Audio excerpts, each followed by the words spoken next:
We just thought you wouldn't be sorry, Mom said, looking at the empty garage. I wiped my hands from the oil and smiled. They had sold the wrong car. And now they'd have to pay the price the grown-up way. It wasn't anger. It wasn't resentment. It was something deeper. Like someone ripped out an organ you didn't know existed, and did it with a smile on their face. I stood in my parents' garage, staring at the empty concrete where, until 3 weeks ago, my Corvette had stood. 1969. Lemons blue. The chrome shine like a toothpaste commercial. Now there's a grease spot where the front left tire used to be. And the smell. The faint odor of engine oil is like a ghost. All that's left. We sold it, Mom said. In a smooth voice, like she was talking about some broken vacuum cleaner. You said it was just standing there. I didn't say anything. Because if I said a word, I'd break down. I wouldn't cry. No. I would have screamed like an animal caught in a trap. But I didn't. And Hannah, Mom continued, well, you know how hard it is for her right now. Oh yes, Hannah. The spoiled princess, the expert on new beginnings. Her last endeavor cost 3 months of therapy and 1 credit limit. Now she needed a vacation. Not from work. What work? From herself, probably. Dad stepped in as usual to lighten the mood. We thought it would be fair. You've got a good job, you're independent. And Hannah, well, you know. I know you dragged me to clubs while she was on the couch having another identity crisis. I know how every birthday I had was accompanied by her having another existential breakdown. I know I did everything myself because you were too busy saving her. You sold my car? I squeezed it out. Well, Mom waved her hands as if apologizing for a poorly baked pie. It was just standing there. The Corvette wasn't just standing. It was breathing. I drove it into the garage like a living thing. Gently, smoothly, at an incline with a pad under each wheel. I turned off the ignition like a person turning off the lights in a nursery. And if anyone thinks a car is just metal and rubber, let them try working 70 hours a week for 5 years for the sake of buying one someday. I went to Tokyo for 3 weeks. A business trip. A chance of a lifetime. Before I left, I called James, my boyfriend, a collector who had his hands where they needed to be, and had a Stingray replica that was almost indistinguishable from mine. We'll leave the replica in my parents' garage, he said. Just in case. I know you want to believe it, but I don't. I laughed then. Now I don't. I pulled out my phone, opened the photo. I compared the frame number, the headlight photo, even the scratch on the bottom edge. No, not mine. You didn't sell my car, I said. Quietly. Clearly.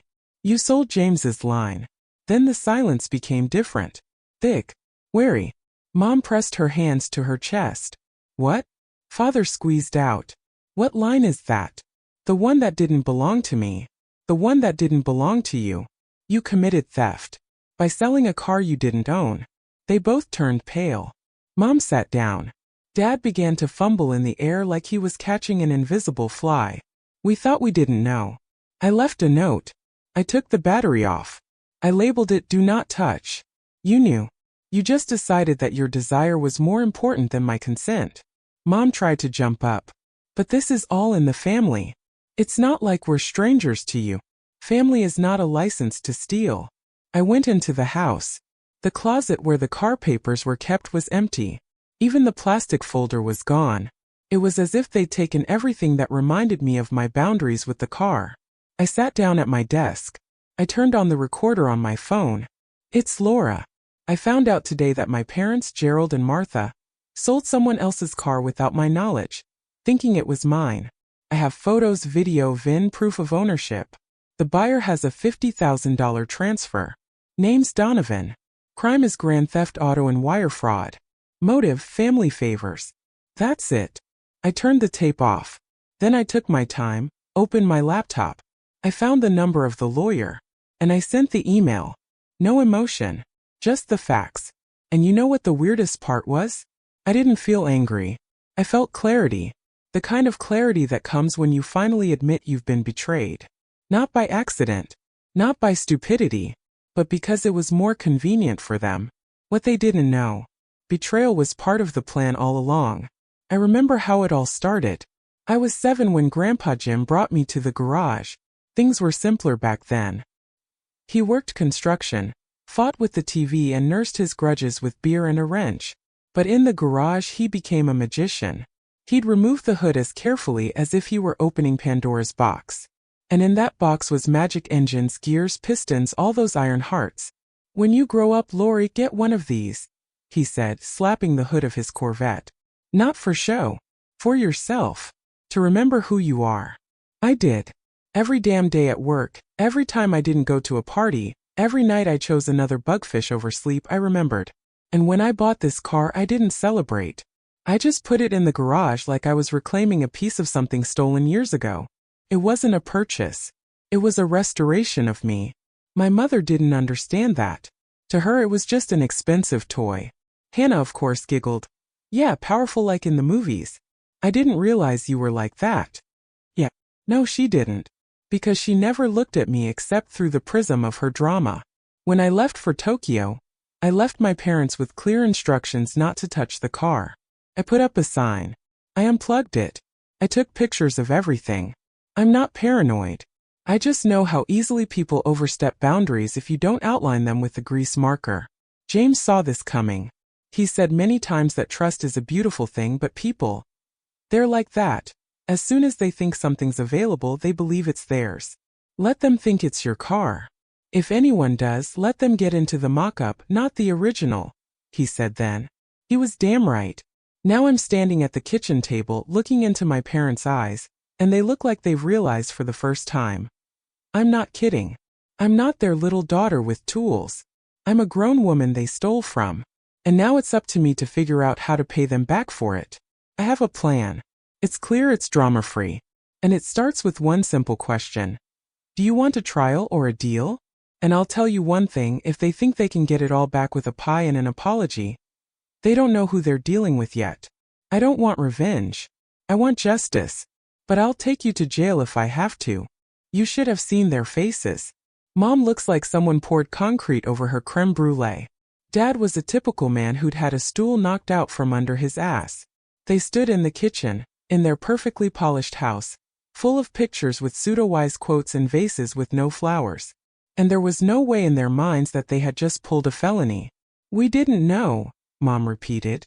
We thought it was, well, a family thing. Family. Stealing someone else's stuff, selling it, getting the money, spending it on a vacation for a grown woman who's lived her whole life like a princess on a pea? If it's a family thing, then let someone else tell me what the crime is. It's out of the question, I said, turning on the recorder on my phone. You have 48 hours. Or we're going to a lawyer. On the way out, my father tried to mumble something like, "Let's talk human." I looked him in the eye and asked, "Do you want me not to press record, or do you want me to forget what you did?" He remained silent. I left. For the first time, without doubt. Without heaviness. With only one thing, a clear intention to follow through. James was waiting for me at home. He didn't say, "I told you so." He just put the papers in front of me. Copies of the paperwork for his retort. Pictures of the car. An invoice for its restoration. And a text message from Mr. Donovan, the same guy they sold it to. Your parents sold me the car without a license.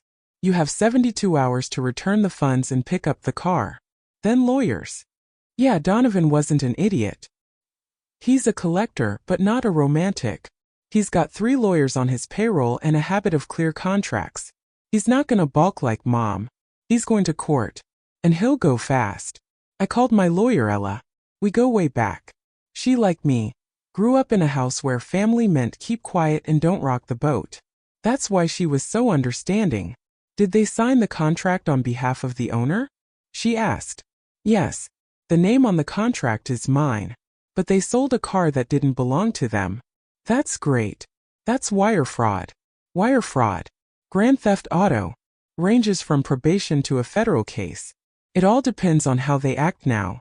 I don't want blood, I said. But I'm not gonna let it go. Then we'll start with a letter. A legal one. 72 hours. Then a lawsuit. I was still hoping my parents had some sense. I wanted to avoid a trial. But I wasn't going to give in either. James sent Donovan copies of all the papers, including photos, and received confirmation that if the money was returned in full, he was ready to return the car. The amount is $50,000. plus $5,000 in costs and liquidated damages. I compiled it all into a PDF and sent it to my parents. 2 hours later I got a call. Mom. Her voice was quiet like she'd been coughing all day.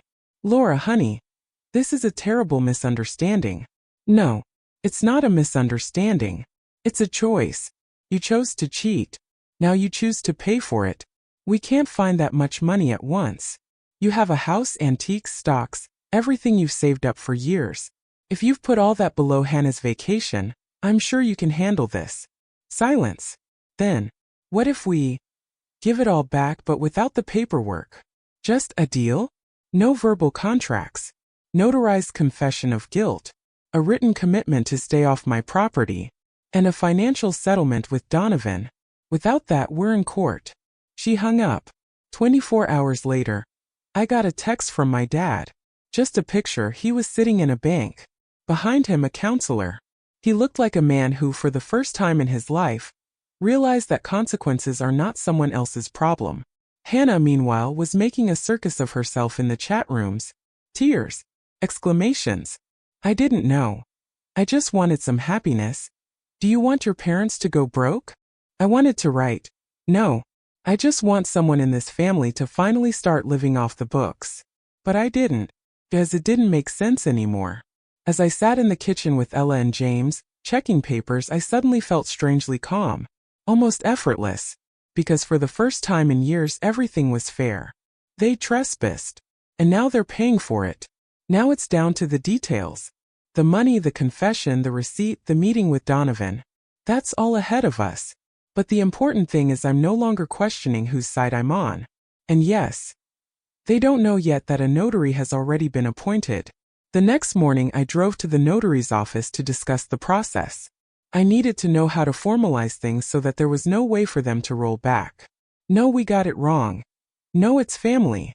The notary, Mrs. Ellen, is a woman in her 60s with a face that says, I've seen people try to pull out before. It didn't work. She thumbed through the papers, nodded. Do you want it all clear? Signatures, acknowledgement, amount, date. A simple document but with the legal heft of a concrete slab. That's exactly right. I went outside, got in my car, and for a few minutes just stared at the road. It was as if I expected my grandfather to get out of his old truck and say, Well, kid, time to go for a ride? But instead, in my mind was Ella and her checklist.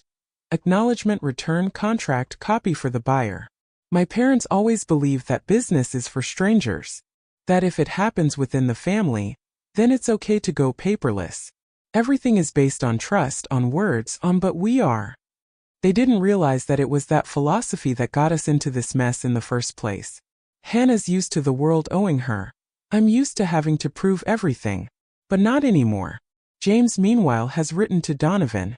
He's as brief as a surgeon. Facts, deadlines, documents. Donovan replied dryly. If payment is received within 48 hours, the car can be picked up. Otherwise, I'll pass the claim on to the lawyers. Simple as that. No drama. Just a grown-up attitude. My mom sent me a voicemail that day whiny strained, with the intonation of a victim. We meant no harm, Laura. We thought it was for everyone's sake. We've done so much for you. I paused and didn't listen to the end. Because we did so much for you sounds like a bill. Like love is a contract for services. And betrayal is just a contingency clause. I went all the way. I forwarded the audio file to Ella. And I wrote my parents a letter. By tomorrow night, either a notarized confession and a refund schedule, or I'm filing a police and federal tax report. The replica was insured. Its value documented. The damage is documented. I wasn't threatening. I was informing. And in that moment I realized, my rules now aren't an attempt to save the relationship. It's an attempt to save myself. Ironically, I had to become their judge to feel like a daughter again. What about Hannah? She seems to be just beginning to realize that this time her ticket to freebies might be a ticket to debt. What happens when someone pays for your tenderness with a check written in blood? I wonder how quickly she'll learn to say, it's my fault instead of, I didn't know. I arrived at the notary's office 10 minutes before my appointment. Behind the glass partition, everything looked immaculate. A desk like an operating room, folders in a row, a clock on the wall that seemed to have no right to lag. Mrs. Ellen was already laying out papers like a surgeon arranges instruments.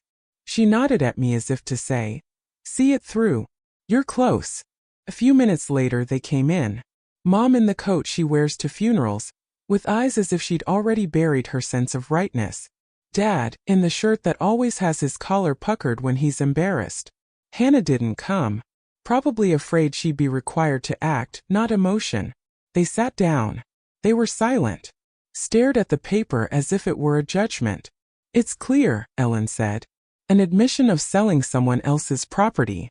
An undertaking not to go near the daughter's property without her written permission. Compensation to the buyer. Penalty for a second offense $25,000 each." Dad opened his mouth, but I looked at him the way he'd once looked at me when I broke a vase when I was 9. No words. Just a look. They signed. Everything. With one signature the We're family era ended. The We're adults and we have papers era began. After the notary we drove to Donovan's. He met us in his office, bald, gaunt, in a suit that probably cost like half of Hannah's vacation. He offered no water or smiles. Just paper. Just numbers. "The car is coming back," he said. "The money's been received. Compensation too. The plea agreement is in my safe. Thank you for your cooperation. I hope we don't see each other again." He's right. I hope so too. We're out. James' replica tow truck was parked by the sidewalk. Scratched bumper, dented fender, a couple new stains on the upholstery. But it was home. "We'll take it," James said. "I'll fix it myself. First we rebuild the car, then peace of mind." That could have been the end of the story. But it didn't. Because that left the kitchen. There's still dinner. There's still words that can't be printed on the record. There's still the family. A week later, they invited me in for a talk. No pressure. No accusations. Just come. I came. Because I wasn't the one who destroyed this family. I just stopped propping up the ceiling that had been cracking for years. Mom was in her apron like always. Smelled like fried onions. Dad was pouring water. We sat down. They were silent for a long time. Then he said, "We realized a lot of things. Too late, but still. We used to think you were self-sufficient. We didn't realize how much you had on your plate. We thought you weren't needy." "I did," I said. "I just knew that to ask was to hear we don't have it, or you can do it on your own." Mom shook her head. "I thought I was protecting Hannah. In reality I broke her back. And you. In a different way." I was silent. "I'm not asking for forgiveness," she said. "I just want to figure out how to live now." I sighed. With papers. With respect. With the understanding that family isn't a cover. It's a contract. An ethical, emotional one. And it cannot be broken without consequences. They nodded. And then the father said, "Remember our old pickup truck? The Ford F-100. I kept meaning to start restoring it. Do you want to do it together?" I didn't answer right away. Because it's not about cars. It's about hands doing something instead of trying to take it again. One day a week. In my workshop. By my rules, I said. He nodded. Over the next few weeks we started changing parts. Not just on the pickup truck. On us. Mom didn't come over unannounced anymore. Hannah got a job. At the cafe. Not by vocation but by necessity. And for the first time in a long time, I got a text from her without a hint. "Thanks for not covering. I'm starting to get it. What about the Corvette? It's in a secure box. Under a cover." No, not because I'm afraid. It's because I know now that memory doesn't require showmanship. It demands respect. Now I look at the car and I don't think about the price. I think about what it took to learn to say no even to the people you love. And yes, I'm no longer afraid of being betrayed. Because now I have boundaries. And a notary. Hannah showed up 3 days later. Not in court, not at the notary of course. In a kitchen chat room. She sent a picture of her coffee shop with the caption, "First day on my feet. Wish me luck." As if we were discussing a trip to the dentist, not the aftermath of financial fraud. I didn't respond. Not out of spite. Just what can you say to a man who has lived his whole life on someone else's dime, and for the first time is wiping the counter instead of someone else's nerves? A week later we crossed paths by chance. She came out of the store I was walking by. We froze. For a minute, we stood there like two witnesses to the same disaster. "You're angry, aren't you?" she asked. "I'm tired, Hannah. Tired of being angry. And tired of paying for others." She nodded. And for the first time, without a gloss in her voice, she said, "I won't ask again. Not for anything. I've got to figure out how to live if no one will make my bed." It was almost an adult confession. That night I sat on the balcony with a glass of red. James was beside me, fiddling with some detail like he always did. I looked out over the city and suddenly realized that I had no desire for revenge. I have a desire to not let it happen again. I don't want to become cruel. I just don't want to be comfortable anymore. Family can be warm, but it can also burn. And fire, if left unchecked, eats everything, including the person who started it. Now I get to choose what to light and when to light it. And if it's inconvenient for anyone, it's not my problem. A couple weeks later, my father came to the workshop alone. No big words, no gifts, no explanations. He just put the toolbox on the table in silence. "You don't forgive us, do you?" he asked without looking up. "This isn't about forgiveness. It's about choosing who to let back in. And on what terms." He nodded, pulled out a rag, started wiping down an old carburetor I'd had lying around since college. Didn't ask permission. Just started. And for the first time, I didn't feel pushed away. It was more like someone realized that I was now the owner of the space. Not a victim. Not a daughter. Mistress. While he was going through the details, I noticed his hands shaking a little. Not from age, from shame. And that was a hell of a lot more honest than any apology. Mom eventually started asking if she could stop by. If she could pick up a prescription. Could we just talk? Those "can we" sounded like music. Because they used to be acted out without asking. Now they act with respect. I don't know how long this change will last. Maybe it's an illusion. Maybe it's a convenient pause before another drama. But I do know one thing: I have documentation now. Witnesses. And an internal tuning fork that can no longer be disrupted by the words. But we're. And yes, I still love my family. But it's an adult love now. With boundaries, with numbers, with contracts. With the right to know. The Corvette is still in the box. But it's not a car anymore. It's a monument. A reminder that love without respect is just a beautiful form of addiction. And I'm not addicted anymore. Not on other people's emotions.